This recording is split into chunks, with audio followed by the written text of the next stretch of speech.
Okay, good evening, all of you. Wish you happy Teachers' Day. And I want to tell you one thing, my dear student. If you have any suggestion, if you want to tell anything, or if you have any doubt, then you can chat or you can text in the message or chat box. Clear? My dear student, कहने का मतलब है कि this is not the matter to blog that in YouTube or everything. Not like that. I want to tell you that I am preparing the videos only for your examination purposes. So whatever any suggestions you have, you can chat on the chat box. Clear? Okay, आगे बढ़ते हैं. Last class whatever we have completed, now will be started according to that some questions. Question is that what? Which of the following statement is true of the following arrangement? One arrangement is given with respect to the energy and intermolecular distances are not. Clear? So Fa equal to force of attraction, Fr equal to force of repulsion, Fa equal to attractive force between region A to O and O to B is the repulsion, like that and so on. Try to understand what I want to tell. My dear student, last class I have told you one thing. Force of attraction is represented in terms of negative and force of repulsion is represented in terms of positive. Sir भूल गए सब, याद नहीं है कुछ. अरे भाई याद तो कर लो एक बार. तो force of attraction is representing negative and force of repulsion is representing as positive. Okay, try to understand. और एक बात भी मैंने बताया था आप लोगों को लास्ट क्लास में, जो F equal to minus of d u upon d r. Yes और जब फोर्स पॉजिटिव होगा, जब d u upon d r positive होगा, so at that time it is considering force as negative, and when d u upon d r is negative, then the force is equal to positive. Clear? So already I have told and already discussed last video, you can check it. Okay, now my dear student, try to understand. We know slope is equal to tan theta, and we know tan theta is equals to positive when theta is less than 90, and tan theta is equal to negative when theta is greater than 90. You know these things? Yes or no? Trigonometric function. Try to understand two ways I can explain this question. This is the direction of decreasing, am I correct or not, up to O, and from O this is the direction of increasing, am I correct or not? So try to understand, when that energy is in decreasing graph at that time or decreasing slope, at that time I can tell force is equal to positive. Yes or no? Similarly, energy is in increasing order, at that time force is equal to negative. Am I correct or not? Or in the other hand, you can tell, if it is the reference axis, this is the theta 1 and this is the theta 2. Theta 1 is greater than 90 degree, means slope is negative, and theta 2 is less than 90 degree, then slope is positive. Am I correct or not?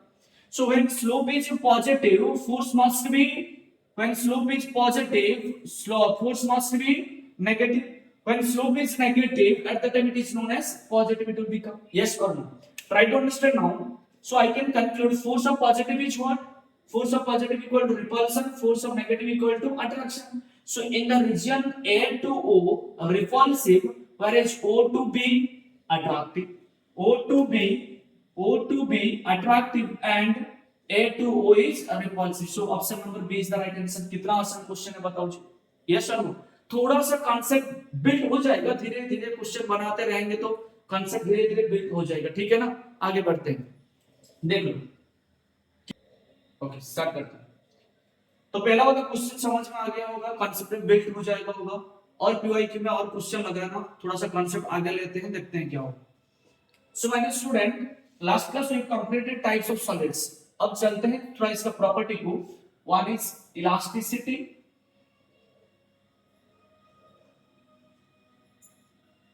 and there is plasticity. Try to understand.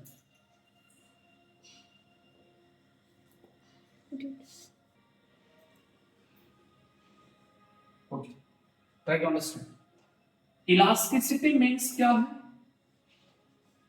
After the removal of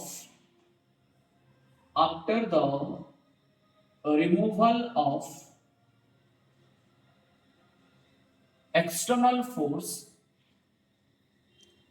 after the removal of external force, if a body regains its original position, then that matter is known as elastic matter. Matter is known as elastic matter, and the property is known as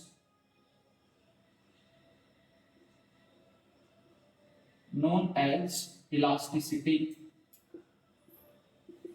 देखो समझो, मान लेते हैं कोई एक body, मैंने solid body यहां पे लिया, इसी सॉलिड बॉडी में मैंने कोई भी हालत में कुछ amount of force I have applied on this solid body. I have applied some amount of force, and this solid body is fixed over here. When I am dragging this force, when I am dragging this solid body by applying some amount of force, at that time what will happen? This solid body tried to extend. Am I correct or no? This solid body tried to expand. Clear? And this amount of length is increasing. Let concept delta. Clear?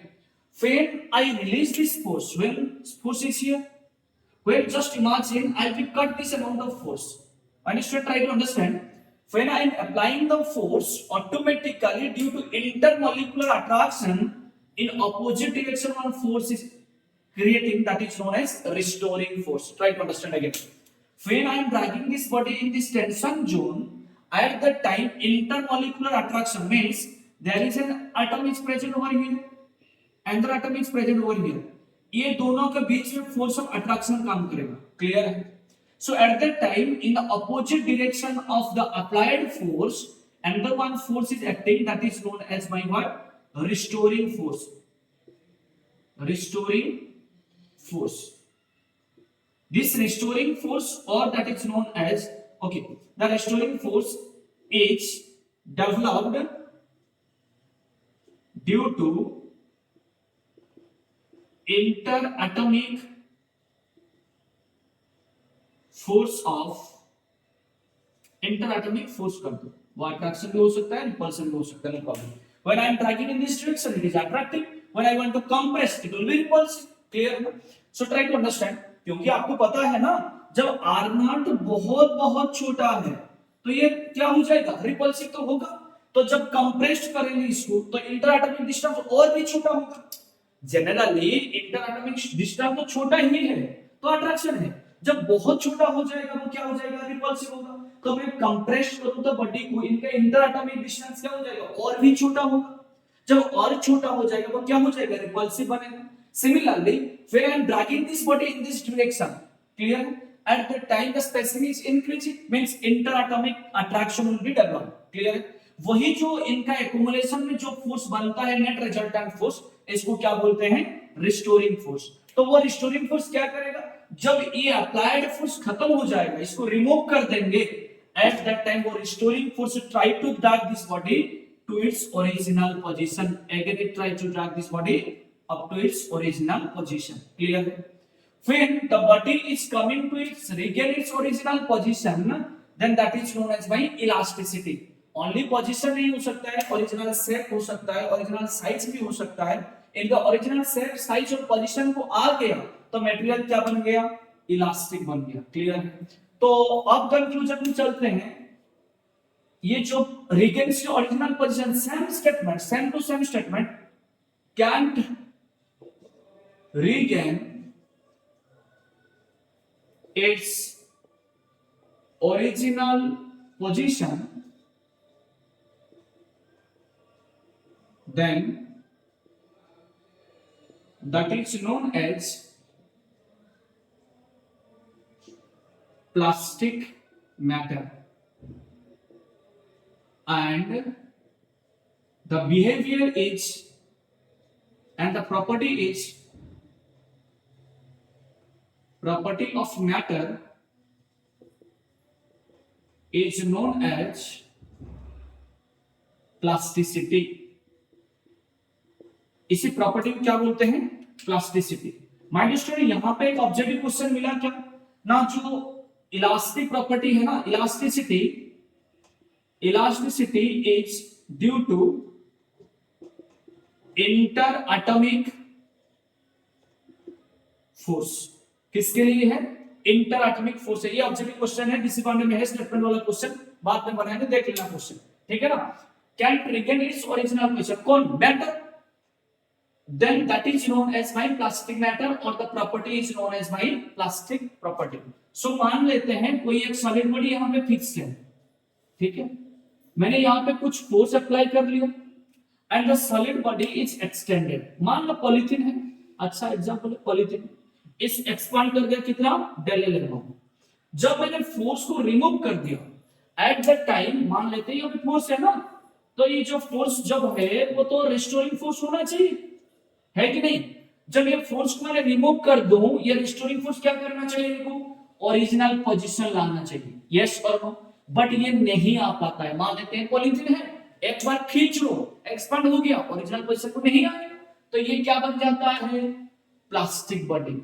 इसे deformation को क्या बोलते हैं? Plastic deformation. The deformation of body, deformation of matter is known as plastic deformation. Plastic deformation क्या बोलते हैं? Plastic deformation. तो यहां पे क्वेश्चन है सर, यहां पे क्या रिस्टोरिंग फोर्स जीरो है? माय डियर स्टूडेंट, कोई भी इस दुनिया में बॉडी नहीं जिसको खींचने के बाद टोटली ओरिजिनल पोजीशन कुछ भी नहीं जाएगा। ये जाएगा कंफर्म है, थोड़ा सा जाएगा, तो पूरा रिस्टोरिंग फोर्स जीरो नहीं। जब पूरा आइडियल प्लास्टिक है, परफेक्टली प्लास्टिक है, इनका एफ ऑफ आर जीरो है। समझ में आया कि नहीं? ऐसे की दुनिया में कोई भी एग्जिस्टेंट मैटर नहीं है। हम एग्जांपल लेते हैं, जो पानी मिला के जो मड तैयारी करते हैं ना, पूरा ज्यादा पानी दे देंगे और सीमेंट में ज्यादा पानी दे देंगे, तो इनको फ्लू कर देंगे, तो ओरिजिनल पोजीशन नहीं आएगा। ये नियर बाय एग्जांपल है, परफेक्टली प्लास्टिक नहीं है। जब परफेक्टली प्लास्टिक बन जाएगा, F of R equal to zero है। फ्रेंड स्टार नोट पॉइंट लगा लो। Friend a matter is perfectly plastic, then F of R restoring force is equal to zero बनेगा। इंटरएटॉमिक फोर्स क्या बनेगा? जीरो बनेगा। जब तक ये प्लास्टिक है, F of R tending to zero. For plastic body क्या है? प्लास्टिक बॉडी क्या है? F of R is tending to zero, but F of R is not equal to zero. Zero नहीं होगा, नियरली इक्वल टू क्या बनेगा? Zero बनेगा। तो परफेक्टली प्लास्टिक बॉडी दुनिया में इसे कुछ नहीं होता है। एनसीईआरटी का एग्जांपल है, क्या है एग्जांपल? वो लिया है कि पानी में जो मड में ज्यादा पानी मिला दो, क्लियर है? वही एक एग्जांपल लिया है क्या एनसीईआरटी में? Nearly plastic, perfectly plastic. Similarly perfectly elastic दुनिया में कुछ नहीं है। ये कॉन्सेप्ट क्या है? पूरा इमेजिनरी है। ये जो रिटर्न करता है ना ओरिजिनल पोजीशन, पूरा ओरिजिनल नहीं आता, कुछ रह जाता है, इनका इलंगेशन 0.0000001 mm, कुछ भी इलंगेशन रह जाता है। जो रह जाता है इसको इलास्टिक मान लेते हैं, टेंडिंग टू जीरो मान लेते हैं, ठीक है ना। तो परफेक्टली इलास्टिक कुछ भी नहीं होता है, पूरा ओरिजिनल पोजीशन को आ गया, परफेक्टली इलास्टिक। कुछ रह गया इलंगेशन टेंडिंग टू जीरो, वो इलास्टिक है, क्लियर। तो perfectly elastic body there is not existence, clear. But NCERT is written if a body regains to its original position, or you can tell obeys purely Hooke's law. क्या है Hooke's law? Let us discuss Hooke's law. That is known as perfectly elastic. That is known as क्या है? Perfectly elastic. Example perfectly elastic दुनिया में कुछ नहीं है। NCERT में एक एग्जाम्पल लिया है, क्वार्ट्ज। जो ग्लास बनाते हैं ना क्वार्ट्ज, ऑप्टिकल फाइबर में इसका यूज होता है। एग्जाम्पल है, कहां पे यूज करते हैं? ऑप्टिकल फाइबर में। जो आप जियो फाइबर लगाते हो, इसका जो वायर है वो ऑप्टिकल फाइबर का एक एग्जाम्पल है। फ्रीक्वेंसी, एनर्जी, वेवलेंथ सबको कांस्टेंट मेंटेन कर ले, बाद में पढ़ेंगे 12th में, ठीक है। अब देखो, जिस बॉडी को छोड़ने के बाद पूरा का पूरा ओरिजिनल आ गया, परफेक्टली इलास्टिक, थोड़ा सा इलंगेशन रह गया, इलास्टिक है। इलास्टिक में कई सारे एग्जांपल है, स्टील एक इलास्टिक है, आयरन बार एक इलास्टिक होता है, एल्यूमिनियम का, पर जितना भी मेटल है ना, ऑलमोस्ट ऑल सब क्या है? इलास्टिक। मरकुरी भी इलास्टिक है, बट इलास्टिसिटी कम है। बाद में देखते हैं क्या है इलास्टिसिटी, कैसा है। तो कंक्लूजन क्या मिला और एक बार रिपीट कर लेते हैं। इलास्टिक क्या है ना, removal of force, it regain its original position, shape और साइज, तो इसी को बोलते हैं इलास्टिक है। जो ओरिजिनल पोजीशन में नहीं आ पाते इसको क्या बोलते हैं, प्लास्टिक बोलते हैं। ये जो डिफॉर्मेशन इनका होता है इलास्टिक डिफॉर्मेशन होते हैं, इसका डिफॉर्मेशन क्या बोलते हैं, इलास्टिक डिफॉर्मेशन, इलास्टिक डिफॉर्मेशन। इसका जो डिफॉर्मेशन बॉडी का होता है इसको क्या बोलते हैं, प्लास्टिक डिफॉर्मेशन बोलते हैं, ठीक है। और थर्ड पार्ट क्या मिला, परफेक्टली प्लास्टिक इसे दुनिया में कुछ भी नहीं है। जो भी बॉडी इसको इलांगेशन करने के बाद छोड़ने के बाद थोड़ा सा आएगा, F of R tending to zero but not equal to zero. दुनिया में जो परफेक्टली प्लास्टिक बन जाएगा इनका एफ ऑफ आर क्या बन जाएगा, जीरो। एफ ऑफ आर क्या है, रिस्टोरिंग फोर्स, और इसको बोलते हैं that restoring force is developing due to interatomic forces. Clear है, आगे बढ़ते हैं। देखो इरेज कर दो, हाँ ना, ठीक। तो ये अभी कंक्लूजन एंड सेट का पॉइंट था, क्या है इलास्टिक, क्या है प्लास्टिक। अब चलते हैं माय स्टूडेंट थोड़ा सा अगले प्रॉपर्टी को, वो जो डक्टिलिटी मालिएबिलिटी फिटनेस है, वो थोड़ा वाला एनसेट में बुक में आगे गिवन है, बट हम पीछे पढ़ेंगे जब बुक्स पढ़ा लेंगे ना, जो स्ट्रेस स्ट्रेन कर्व पढ़ा लेंगे इसके बाद वो शुरुआत करेंगे, ठीक है। आगे बढ़ते हैं, पहला चीज फोर्स की ओर। तो फोर्स क्या है, देखो समझो आराम से, कॉन्सेप्ट क्या है, बहुत बेहतरीन कॉन्सेप्ट है फोर्स। अब लॉज ऑफ मोशन में पढ़े हुए हैं, हम भी लॉज ऑफ मोशन में भी क्लास लेंगे सीरीज का, वेट करो, थोड़ा टाइम मैनेजमेंट नहीं हो पा रहा है, फिर लेंगे लॉज ऑफ मोशन में, बहुत बेहतरीन कांसेप्ट बताएंगे, ठीक है ना, पूरा इन डेप्थ कांसेप्ट। पर ये वाले पहले खत्म करने दो, आसान टॉपिक है, बहुत आसान है, इजी है, नीट में तो 2 क्वेश्चन आराम से बन जाएगा और जेई वाले का 1 क्वेश्चन, ठीक है। आगे देखो फोर्स क्या है, देखो an external agent which changes the inertia of a body is known as force। जो कोई एक बॉडी है ना, वो इनका इनर्शिया को जो चेंज करता है वही क्या बनता है, फोर्स बनता है, ठीक है। तो सर ये इनर्शिया है क्या, लॉज ऑफ मोशन में पढ़े हैं, 10th में भी पढ़े हैं, एनसीईआरटी में पूरा आराम से लिखा हुआ है। इनर्शिया एक्चुअली होता है, मान लेते हैं कोई एक बॉडी रेस्ट में है, वही रेस्ट मेंटेन करने का कोशिश करेगा, कोई एक बॉडी मोशन में है, मोशन करने का कोशिश करेगा, कोई एक बॉडी स्ट्रेट लाइन में मूव कर रहा है, स्ट्रेट में जाने के लिए कोशिश करेगा। वही जो होता है इनका टेंडेंसी, वही इनर्शिया होते हैं। वो इनर्शिया को जो चेंज कर दिया इसी को क्या बोलते हैं, फोर्स बोलते हैं। तो according to Newton second law,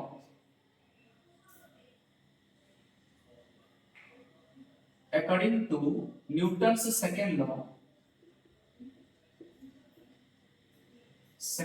what do you know?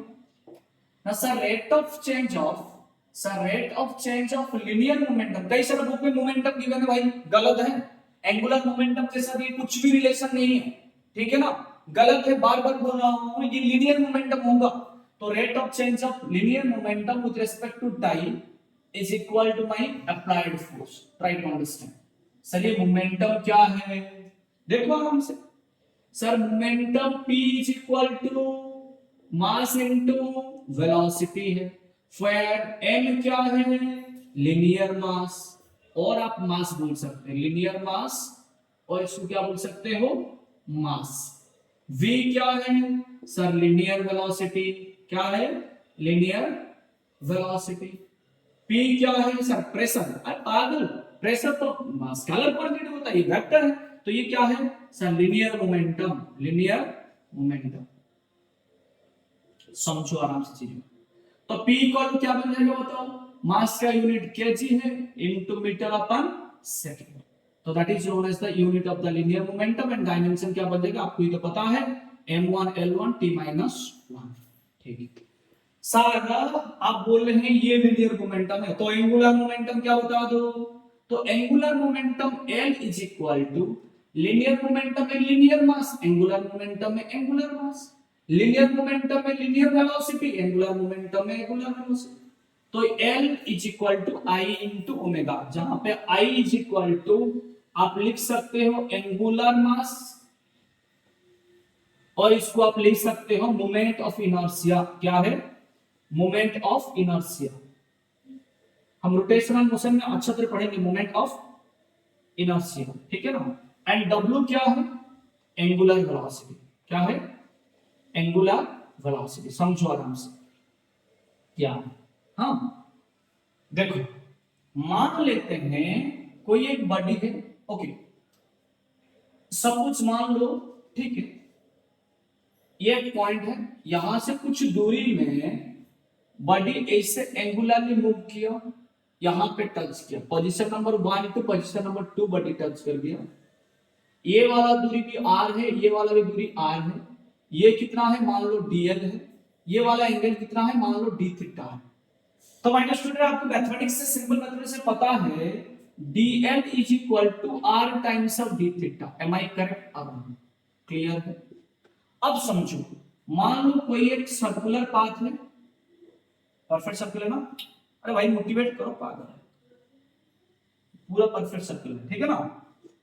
तो अब देखो, ये सेंटर पॉइंट है, ऐसे सेंटर पॉइंट से मैं कोई एक धागा को यहाँ पे फास्टन किया, one string is fastened over here, one ball is over here present, clear, and this ball is rotating like this, like this, like this I am doing, clear है। सो यहाँ पे बल का जो वायर है यहाँ पे कट हो जाएगा, तो बल चलेगा कैसे, टैंजेंशियल स्ट्रेट। यहाँ पे कट होगा तो यहाँ पे टैंजेंशियल चलेगा, यहाँ पे कट होगा तो यहाँ पे टैंजेंशियल चलेगा। जो रोटेशन हो रहा है बॉडी का, कोई एक टैंजेंट पॉइंट खींचेंगे तो वहां पे body, suppose one wire is there, one string is here, one stone is over here, I am rotating like this. Unfortunately, when stone is present over here, the string is cut, so it will be go straight line. Am I correct or not? So that is known as the direction of linear velocity. Sir, what is the angular velocity? भाई angle wise जो move कर रहा है ना, सीधा गया straight motion है ना, लिनियर मोशन, एंगुलरली गया एंगुलर मोशन बन गया, खेल खत्म। तो ये बॉडी पोजीशन नंबर 1 से मान लो पोजीशन नंबर 2 पहुंच गया, ठीक है। तो ये वाला एंगल कितना बनाया, मान लो d थीटा बना, ये पोजीशन नंबर 2 है, ये वाला दूरी कितना है, मान लो dl। ये तो आपको पता है रेडियस है, ये भी तो रेडियस है ना। तो we know linear velocity is equal to linear displacement upon time। Similarly sir angular velocity कह दो ना, angular displacement upon time, yes और नो। तो यहाँ पे क्या कह रहे तुम आगे से, dl कितना मिला मुझे, r d थीटा, तो dl की जगह कितना पुट कर दो sir, r into d theta put कर दो, अपन dt तो dt है सर, पहले से आपने लिखा था d थीटा अपन dt क्या है, एंगुलर वेलोसिटी है, तो पुट कर लो। So is equal to r times of omega, तो linear velocity is equal to r times of omega. और एक बात समझो अंडरस्टूड, क्योंकि इनका क्वेश्चन एप्लीकेशन आगे है, क्वेश्चन देंगे। तो v इक्वल टू क्या मिल गया मुझे, r ओमेगा, ठीक है ना।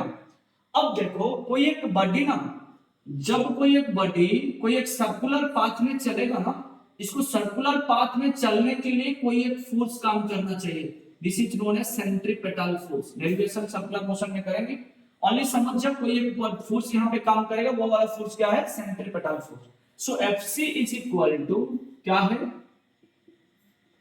Centripetal force, and centripetal force FC is equal to mv square upon r, ठीक है। तो यहां पे पुट कर लो, और एक फॉर्मेट में FC equal to m into v कितना है, r omega, sir r into omega करो का स्क्वायर अपन r करो सर, तो एफसी इक्वल टू क्या मिला sir, m r square omega square upon r। तो आंसर कितना मिला बताओ जी सर, फाइनली यहां पे थोड़ा लिख दो, सट है जाओ। तो एफसी इक्वल टू कितना मिला sir M R omega square. बहुत बहुत जरूरी पॉइंट है, आगे काम में आएगा, ठीक है। क्या काम में आएगा, क्वेश्चन देंगे तो पता चलेगा, बट अभी याद कर लो क्या आगे यहाँ पे सीखा हमने सर, लिनियर मोमेंटम सीखा। लिनियर मोमेंटम क्या है सर, मास इनटू वेलोसिटी है, वो वेलोसिटी क्या है सर, लिनियर है। तो एंगुलर मोमेंटम क्या बन गया sir, I into omega, omega is known as my angular velocity. Angular velocity okay, so it is also written as, omega का और एक फॉर्मूला भी याद कर लो, 2 पाई एफ, जहां पे F is equal to frequency, F equal to what is frequency, yes, and F is equal to 1 upon time period. Try to understand where t equal to time period. ठीक है, तो sir यहां पे मिल गया मुझे क्या, omega equal to 2 pi F, और एक फॉर्मूला है, आगे बढ़ेंगे क्या क्वेश्चन देगा इसके ऊपर क्या आ सकता है देखेंगे। F equal to frequency, F equal to 1 upon time period. तो सर एंगुलर मोमेंटम गया, फिर सर हमने देखा यहाँ पे आपने बताया ये यूनिट डायमेंशन में जो पर सेकंड है, पैरालिटिक सेकंड, जो एस्ट्रोनॉमिकल यूनिट है, लाइट ईयर है, ये सब के बारे में वहां पे बता देंगे, ठीक है ना। तो ये वाला दूरी r है, बड़ी पोजीशन नंबर 1 पे पोजीशन नंबर 2 गया, ये जो डिस्प्लेसमेंट हुआ dl बना, तो dl equal to mathematical formula है r d थीटा। कोई एक बॉडी सर्कुलर मोशन में जाने के लिए वहां पे fc जरूरी है, x फोर्स इनको ड्रैग करना चाहिए सेंटर की ओर, वो है क्या, सेंट्रीपेटल फोर्स है। So centripetal force fc equal to mv² upon r, ये भी पता है आपको, मुझे पहले से सब पता है v equal to r omega, put कर लो यहां पे, तो fc क्या मिल गया मुझे final value, sir mr omega square. Sir ये ओमेगा क्या है ना, ओमेगा सर 2 पाई f है, तो यहां पे भी पुट कर सकते हैं, fc equal to mr 2 pi f का होल स्क्वायर। तो ये वाला भी एक फॉर्मूला मिल गया सेंट्रीपेटल फोर्स का, ठीक है ना। आगे बढ़ते हैं, देखो इरेज कर देते हैं थोड़ा कंप्लीट। देखो तो हमने क्या शुरुआत किया था, sir force is equal to rate of change of linear momentum with respect to, ये याद कर लेना, मोमेंटम नहीं है, और एक बार बोल रहा हूं, ठीक है ना। सो दैट इम्प्लाई क्या करो sir, f equal to d dt of mass into velocity कर दो, है ना, आपको पता है पहले से डेरिवेटिव आ गया बेसिक मैथमेटिक्स से, d dx dt of u into v क्या बनेगा sir, du upon dt, sir u into derivative of v plus v into derivative of u, बोलो यस और नो, है ना। तो वही वाला फॉर्मूला पुट करेंगे यहां पे। So that implies f is equal to m into dv upon dt plus v into dm upon dt। Sir आपने क्या बता रहे हैं यहां पे, dm अपॉन dt मास कैसे वेरीज करता है क्या टाइम का हिसाब से, हाँ भाई वो रॉकेट प्रोपल्शन में है आपका।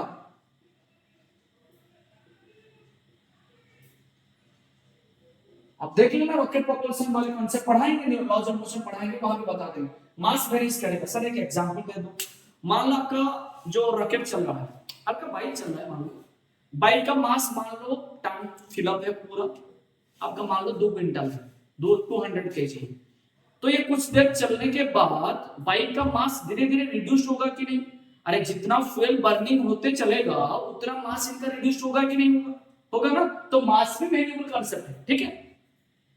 तो हमको फाइनली सर फोर्स क्या मिल गया, F equal to m into dv upon dt plus v into dm upon dt। इनका कई सारा एप्लीकेशन कहां पे, लॉज ऑफ मोशन में, ठीक है, देखते हैं। तो if sir velocity equal to constant, कोई एक स्पेशल कंडीशन आ गया, वेलोसिटी क्या बन गया कांस्टेंट, आपको पता है derivative of any constant is equal to 0, तो यहां पे पुट कर लो sir f is equal to m into dv upon dt plus v into dm upon dt। So derivative of any constant क्या बन गया 0, सो f क्या बना बताओ, f equal to sir v into dm upon dt। This formula is valid for velocity equal to constant and mass equal to क्या है variable, M I correct कर रहा हूं। सिमिलरली सर और एक स्पेशल कंडीशन लो, केस नंबर 2, केस नंबर 2 क्या है सर, मास इक्वल टू कांस्टेंट, मुझे पता है कि बचपन से मास इक्वल टू कांस्टेंट है, तो पुट कर लो यहां पे।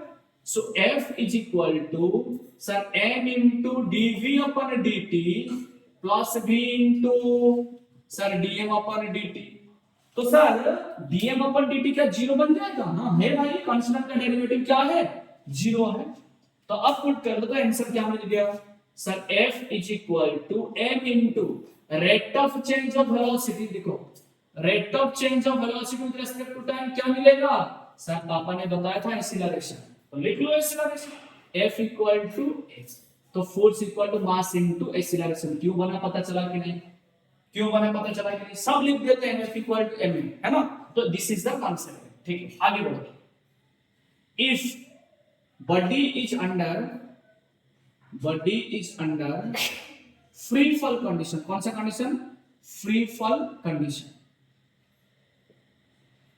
तो acceleration converts to acceleration due to gravity, yes, and force is converted to weight, तो वेट इक्वल टू क्या बन जाएगा बताओ sir, mass into acceleration due to gravity बन जाएगा। क्लियर है, क्लियर है कि नहीं, श्योर है, ओके। टाइप्स ऑफ फोर्स देखते हैं, थोड़ा सा इरेज करूं इसको, है ना, इरेज कर लो, आगे लिखते हैं।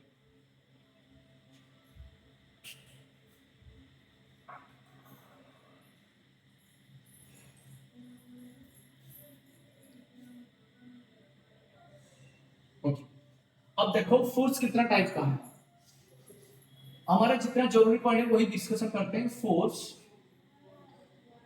Is two types, one is by normal force,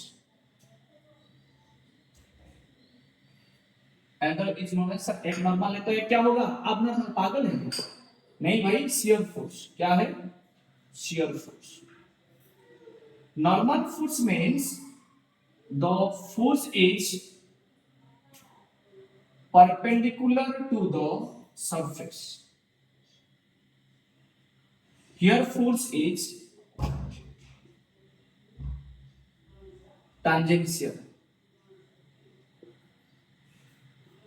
to the surface. ये सरफेस के ऊपर tangential होगा, ये क्या होगा, परपेंडिकुलर होगा। देखते हैं फिर ये जो शियर फोर्स है, नॉर्मल फोर्स है, ये दोनों डिवाइड होते हैं दो पार्ट में, एक होते हैं compressive, another is known as by tensile. One is known as compressive, another is known as by tensile. Let me see the figure. Suppose that consider one solid body, consider over here. Sorry. So when the force is acting like this, force of normal बना, angle कितना 90 degree, clear? So sir दोनों तरफ में डालो तो force of normal, angle कितना 90, तो ये क्या बन गया, force of normal compression. Compressive का फिगर क्या है, टुवर्ड्स द बॉडी, क्या है, towards the body, towards.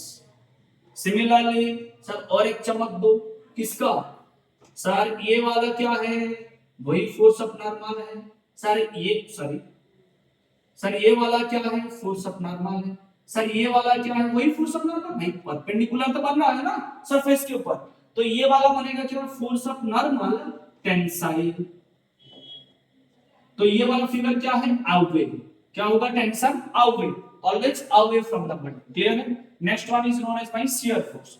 Shear force क्या बोल रहा है, देखो वो एक solid body I consider, when the force is tangential, tangential means angle is 180 degree sir, दोनों तरफ में लगाओ सर 180, तो बना क्या sir, force of shear, but away नहीं टुवर्ड्स है, अवे नहीं टुवर्ड्स है, तो क्या बनेगा sir, force of shear of compressive, yes और नो सर। तो टेंसाइल कैसे बनेगा बताओ सर, ये सॉलिड बॉडी है तो टैंजेंशियल लगाऊं इधर, फोर्स ऑफ शियर, टैंजेंशियल लगाऊं इधर, फोर्स ऑफ शियर, तो अवे फ्रॉम द बॉडी क्या है, अवे फ्रॉम द बॉडी, तो क्या बनेगा, फोर्स ऑफ शियर क्या होगा, टेंसाइल, क्लियर है।